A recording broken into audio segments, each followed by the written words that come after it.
Une nuit, une vision me traversa, celle d'une mère debout, qui semblait porter le monde sur ses épaules.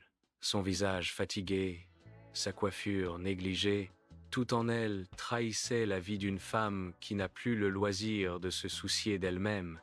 Un enfant reposait dans chacun de ses bras, tandis que 3 ou 4 autres tourbillonnaient autour d'elle. Je posais sur elle un regard empreint de compassion, mais elle me répondit avec fierté en déclarant que certaines réalités de la vie ne s'inclinent pas devant les désirs des femmes. Pourtant, une question s'imposa à moi, silencieuse mais insistante. Où était le père? Pourquoi certains hommes se retirent-ils ainsi de la vie de leurs propres enfants, laissant toute la charge aux femmes? Les Écritures, elles, dressent un tout autre tableau. Abraham transmit à Isaac l'héritage le plus précieux, la foi.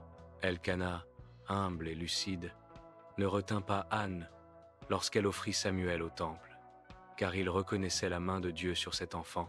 Zacharie, lui, portait déjà dans son cœur la vision du destin de Jean-Baptiste. Job intercédait sans relâche pour ses fils et ses filles, offrant pour eux des sacrifices comme on érige une muraille invisible. Mardochée fut pour Esther un guide, un pilier, un conseiller fidèle. Et puis, il y eut Jairus. Malgré son rang, malgré les regards, il se jeta aux pieds de Jésus pour sa fille mourante. Il sut reconnaître la gravité de l'heure. Il renonça à son statut, à son orgueil, à son image. Il admit sa dépendance, son besoin de secours.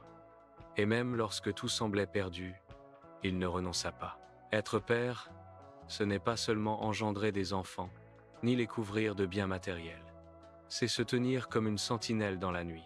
C'est offrir une présence qui rassure, une parole qui oriente, une prière qui protège. C'est être, avant tout, une couverture spirituelle qui soutient son épouse dans l'éducation des enfants.